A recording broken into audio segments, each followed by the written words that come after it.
जय श्री कृष्णा, राधे राधे। आज मैं आपको सुना रही हूँ 5 कहानियाँ जिन्हें वैशाख मास में सुनना बहुत ही पुण्यदायी है। इन कहानियों को वैशाख मास की शुक्ल पक्ष की एकादशी से लेकर पूर्णिमा तक सुनने मात्र से कोटि जन्मों के पाप धुल जाते हैं। मनुष्य को दरिद्रता का मुख नहीं देखना पड़ता। निसंतान को संतान की प्राप्ति होती है। वह मनुष्य अपनी पिछली 7 पीढ़ियों और आगे आने वाली भावी 7 पीढ़ियों का उद्धार करता है। ऐसी मान्यता है कि इन कहानियों को वैशाख में स्नान करने के बाद सुनने से कर्ज से मुक्ति मिलती है और वह मृत्यु के उपरांत स्वर्ग का अधिकारी बनता है। बहुत ही पुण्यदायक कहानियां हैं, अवश्य सुने। आइए अब वह कथाएं सुनते हैं। सभी बोलिए विष्णु भगवान की जय।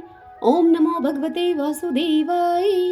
पौराणिक कथा के अनुसार समुद्र मंथन देवता और असुरों के बीच में हुआ था। दैत्यराज बलि ने तीनों लोकों पर कब्जा कर लिया। तब देवताओं को अपने ऊपर संकट दिखाई देने लगा। सभी देवताओं ने मिलकर भगवान विष्णु से मदद की गुहार लगाई। भगवान विष्णु ने स्थिति की गंभीरता को समझते हुए देवताओं को असुरों को समुद्र मंथन के लिए राजी करने की सलाह दी।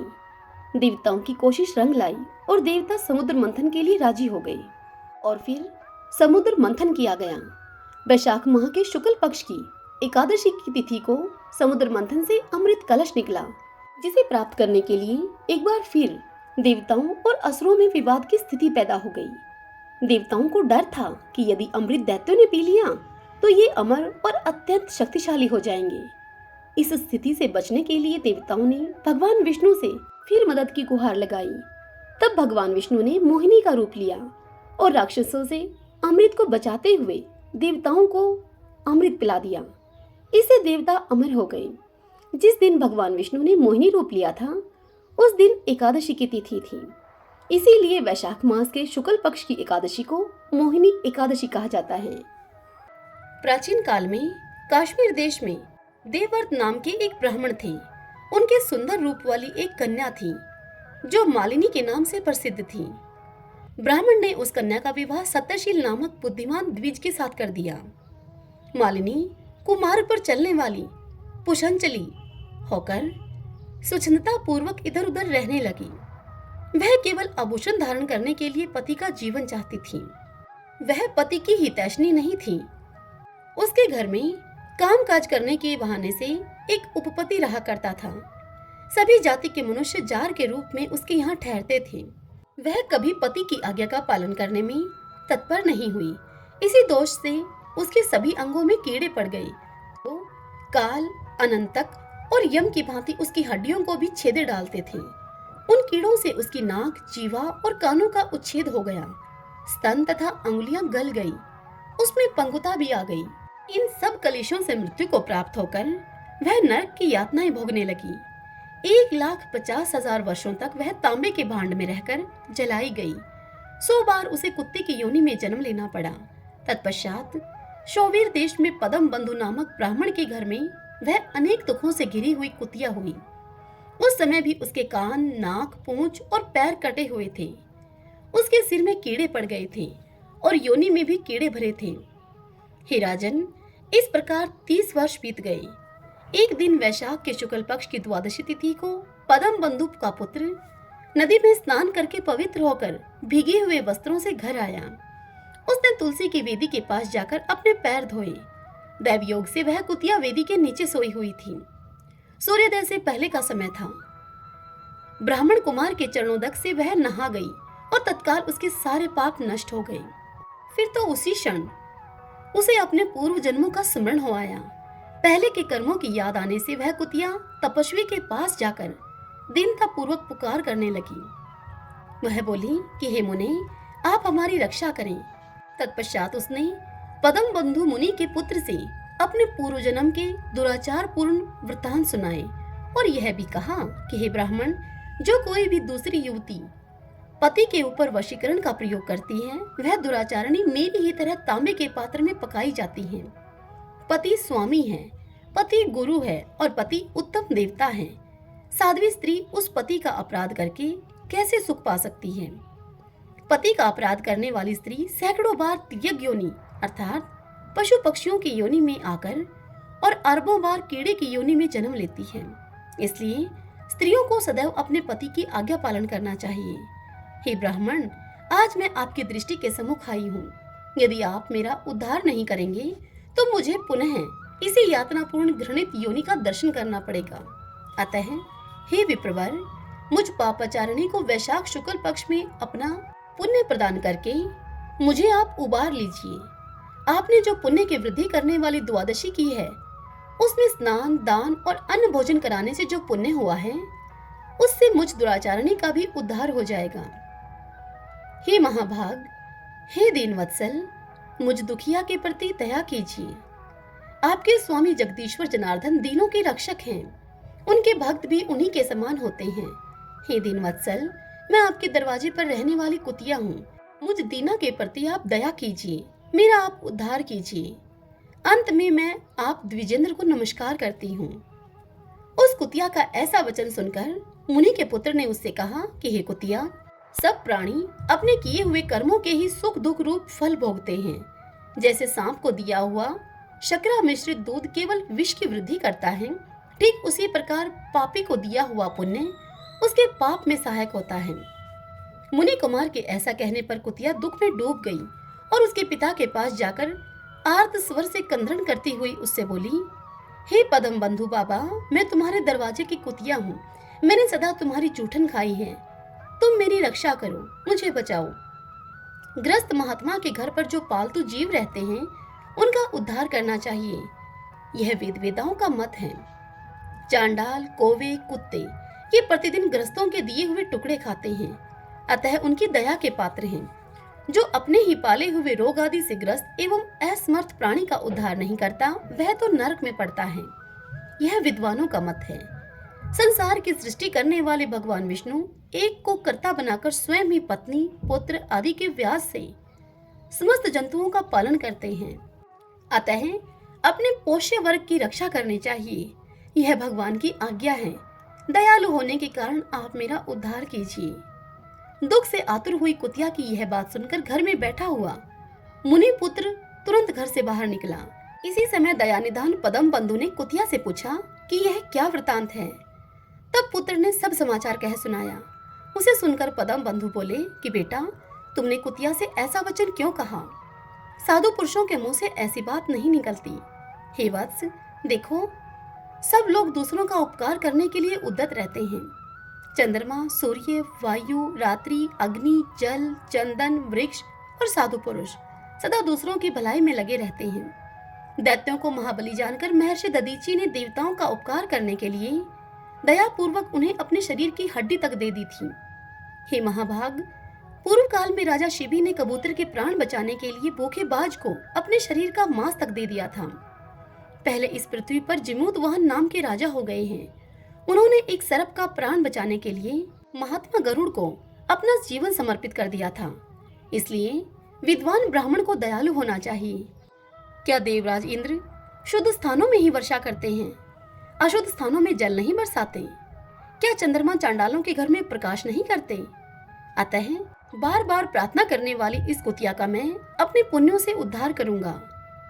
इस प्रकार पुत्र की मान्यता का निराकरण करके परम बुद्धिमान पदम बंधु ने संकल्प किया, कुतिया ले, मैंने द्वादशी का महापुण्य तुझे दे दिया।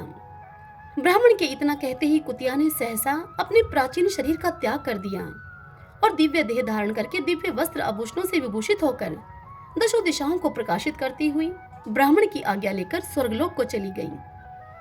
वहां महान सुखों का उपभोग करके इस पृथ्वी पर भगवान नर नारायण के अंश से उर्वशी नाम से प्रकट हुई। प्राचीन काल में एक विधवा ब्राह्मणी अपने पुत्र को लेकर भिक्षा लेने के लिए जाती और संध्या को घर लौटती थी। एक दिन जब वह भिक्षा लेकर लौट रही थी तो उसे नदी के किनारे एक सुंदर बालक दिखाई दिया, जो कि विदर्भ देश का राजकुमार धर्मगुप्त था। शत्रुओं ने उसके पिता को मारकर उसका राज्य हड़प लिया था। उसकी माता की मृत्यु भी अकाल ही हुई थी। ब्राह्मणी ने उस बालक को अपना लिया और उसका पालन पोषण करने लगी। समय बीतने के अनुसार वह बालक अब बड़ा हो गया। कुछ समय के बाद ब्राह्मणी दोनों बालकों के साथ दैवयोग से देव मंदिर में गई। वहां उनकी भेंट ऋषि शांडिल्य से हुई। ऋषि शांडिल्य ने ब्राह्मणी को बताया कि जो बालक उसे मिला है वह बालक विदर्भ देश के राजा का पुत्र है, जो कि युद्ध में मारे गए थे और उनकी माता को ग्रह ने अपना भोजन बना लिया था। ऋषि शांडिल्य ने ब्राह्मणी को प्रदोष व्रत करने की सलाह दी। ऋषि आज्ञा से दोनों बालकों ने भी प्रदोष व्रत करना आरंभ किया। एक दिन दोनों बालक वन में घूम रहे थे, तभी उन्हें कुछ गंधर्व कन्याएं नजर आई। ब्राह्मण बालक तो घर लौट आया, किंतु राजकुमार धर्मगुप्त अंशुमति नाम की गंधर्व कन्या से बातें करने लगा। गंधर्व कन्या और राजकुमार एक दूसरे पर मोहित हो गए। कन्या ने विवाह हेतु राजकुमार को अपने पिता से मिलवाने के लिए बुलाया। दूसरे दिन जब वह पुनः गंधर्व कन्या से मिलने के लिए आया तो गंधर्व कन्या के पिता ने उसे बताया कि वह विदर्भ देश का राजकुमार है। भगवान शिव की आज्ञा से गंधर्वराज ने अपनी पुत्री का विवाह राजकुमार धर्मगुप्त से करवा दिया। इसके बाद राजकुमार धर्मगुप्त ने गंधर्व सेना की सहायता से विदर्भ देश पर पुनः आधिपत्य प्राप्त किया। यह सब ब्राह्मणी और राजकुमार धर्मगुप्त के प्रदोष व्रत करने का ही फल था। जो भी भगत प्रदोष व्रत के दिन शिव पूजा के बाद एकाग्रचित होकर प्रदोष व्रत की इस कथा को पढ़ता है अथवा सुनता है, उसे 100 जन्म तक कभी दारिद्र्य नहीं प्राप्त होता। तभी बोलिए शंकर भगवान की जय। महर्षि कश्यप और उनकी पत्नी दिति के 2 पुत्र थे। इनके नाम थे हिरण्याक्ष और हिरण्यकशिपु। ये दोनों ही दैत्य थे। जब हिरण्याक्ष ने पृथ्वी को समुद्र में छिपा दिया तो भगवान विष्णु ने वराह रूप लेकर उसका वध कर दिया। अपने भाई के वध से क्रोधित होकर हिरण्यकशिपु ने ब्रह्मा जी को प्रसन्न करने के लिए कठोर तप किया और वरदान मांगा उनसे कि न तो मैं घर के भीतर मरूं और न ही घर के बाहर मरूं, न ही आकाश में मरूं, न ही पृथ्वी पर मरूं, न मनुष्यों से मारा जाऊं, न पशु से मारा जाऊं, न मैं दिन में मरूं और न मैं रात में मरूं, न अस्त्र से मरूं न शस्त्र से मरूं, ऐसा मुझे वरदान दीजिए। ब्रह्मा जी ने उसे यह वरदान दिया। ब्रह्मा जी से ऐसा वरदान प्राप्त करके हिरण्यकशिपु ने त्रिलोक पर अपना अधिकार कर लिया। उसने आदेश दिया कि कोई भी भगवान की पूजा नहीं करेगा, सभी कोई उसी की पूजा करेंगे। उसने भगवान के भक्तों को सताना शुरू कर दिया अब, लेकिन उसका स्वयं का पुत्र प्रहलाद भी भगवान विष्णु का परम भक्त था। ये बात जब हिरण्यकशिपु को पता चली तो उसने अपने पुत्र को समझाने का बड़ा ही प्रयास किया, लेकिन प्रहलाद धर्म के मार्ग से हटने को तैयार नहीं हुआ। जब हिरण्यकशिपु ने अपने पुत्र को मारने के लिए कई प्रयास किए, लेकिन वह सफल नहीं हो पाया। तब एक दिन अपने भक्त प्रहलाद की पुकार पर भगवान विष्णु खंभा फाड़कर नरसिंह के रूप में प्रकट हुए। भगवान नरसिंह ने दिन और रात के बीच के वक्त में आधे मनुष्य और आधे शेर का रूप धारण करके नरसिंह जी का अवतार लिया और शेर जैसे तेज नाखूनों से पेट फाड़कर हिरण्यकशिपु का वध कर दिया। इस प्रकार से उन्होंने भक्त प्रहलाद की रक्षा की।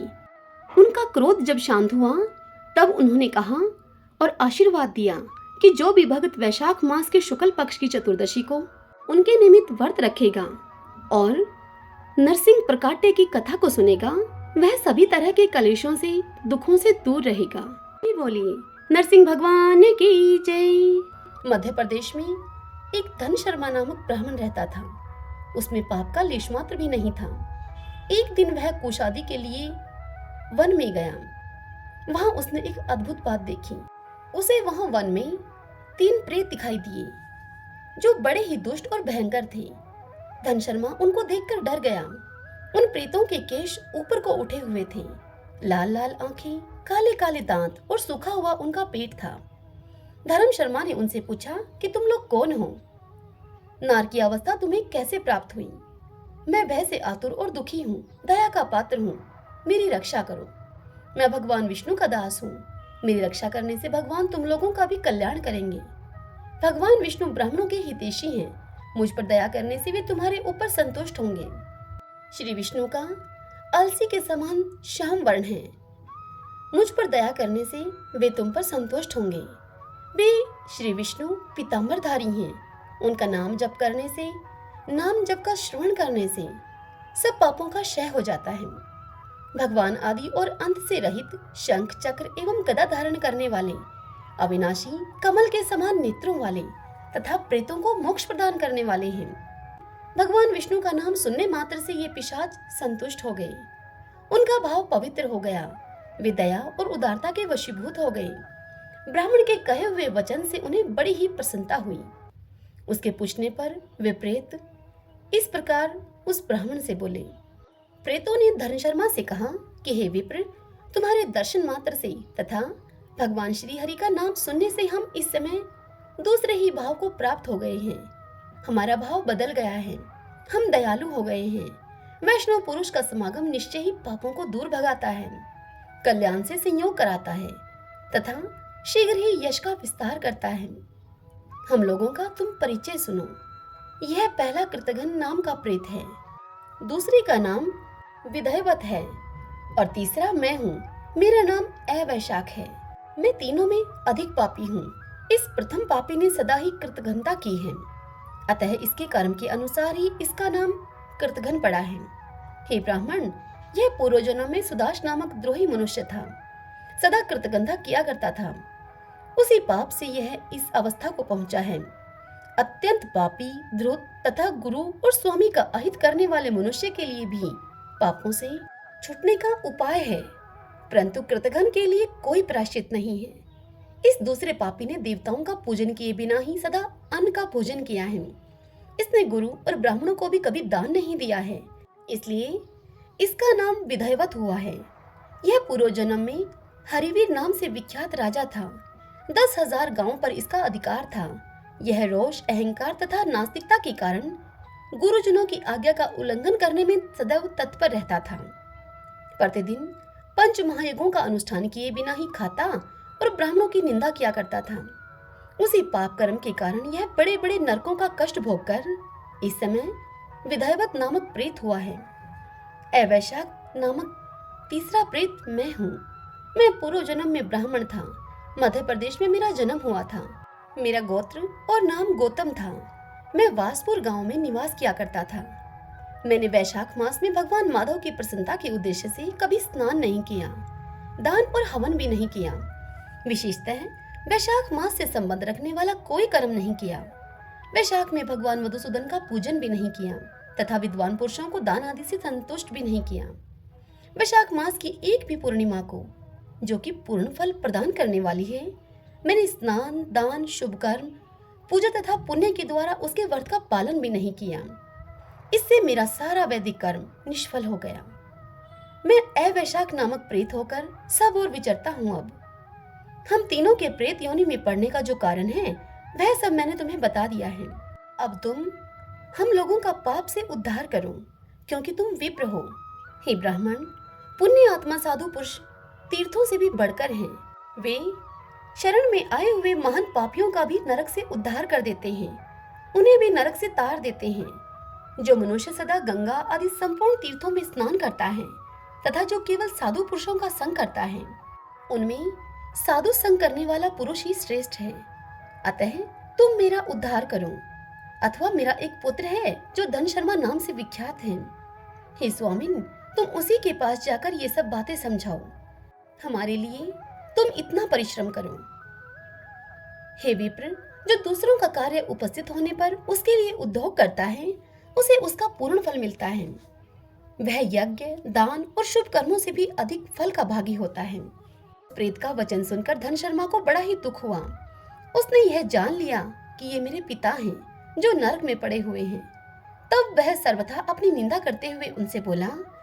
धनशर्मा ने प्रेतों से कहा कि हे स्वामिन, मैं ही गौतम गोत्र का धनशर्मा नामक आपका पुत्र हूँ। मैं आपके किसी काम नहीं आया। मेरा जन्म निरर्थक है। जो पुत्र आलस्य को छोड़कर अपने पिता का उद्धार नहीं करता, वह अपने को पवित्र नहीं कर पाता। जो इस लोक और परलोक में भी सुख का संतान विस्तार कर सके, वही संतान या तनय माना गया है। इस लोक में धर्म की दृष्टि से पुरुष के 2 ही गुरु हैं, पिता और माता। इनमें भी पिता ही श्रेष्ठ है, क्योंकि सर्वत्र बीज की ही प्रधानता देखी जाती है। पिताजी, मैं क्या करूं, कहाँ जाऊं, कैसे आपकी गति होगी? मैं धर्म का तत्व नहीं जानता हूँ, केवल आपकी आज्ञा का पालन करूंगा। यह सुनकर वह प्रेत बोला कि बेटा, तुम घर जाओ और यमुना में विधि पूर्वक तुम स्नान करो। आज से 5वें दिन वैशाख की पूर्णिमा आने वाली है, जो सब प्रकार की उत्तम गति प्रदान करने वाली है तथा देवता और पितरों के पूजन के लिए उपयुक्त है। उस दिन पितरों के निमित्त भक्ति पूर्वक तिल मिश्रित जल, जल का घड़ा, अन्न और फलदान करना चाहिए। उस दिन जो श्राद्ध किया जाता है वह पितरों को 1000 वर्षों तक आनंद प्रदान करने वाला होता है।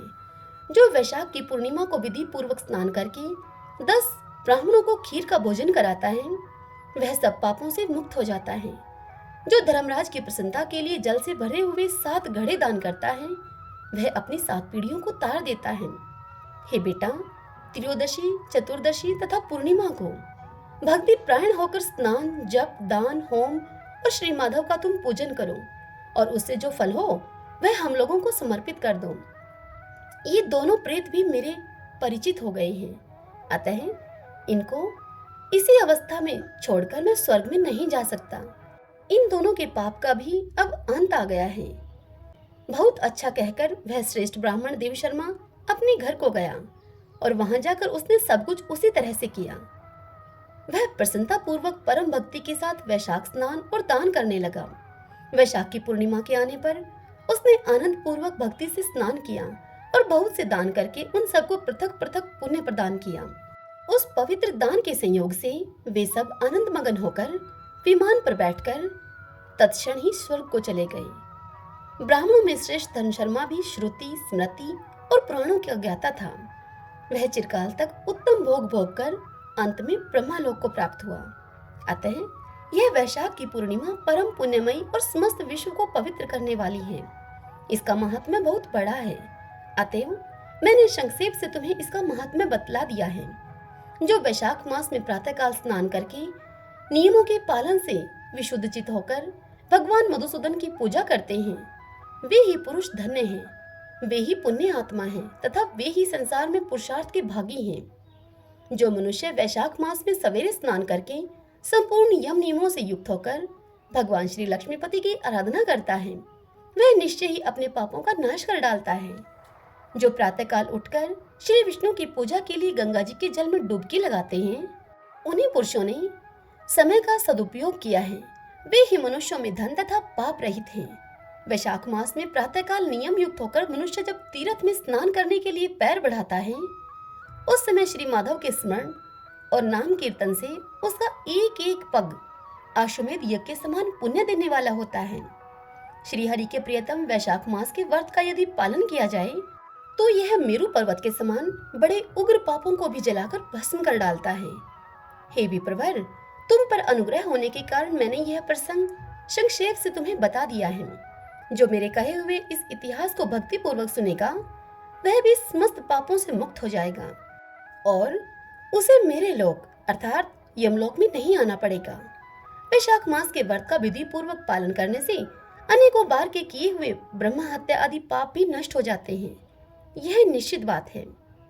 वह पुरुष अपने 30 पीढ़ी पहले के पूर्वजों और 30 पीढ़ी बाद की संतानों को भी तार देता है, क्योंकि अनायास ही नाना प्रकार के कर्म करने वाले भगवान श्री हरि को वैशाख मास बहुत ही प्रिय है, अतएव वह सब मासों में श्रेष्ठ है। हरि ओम तत्सत। ओम नमो भगवते वासुदेवाय।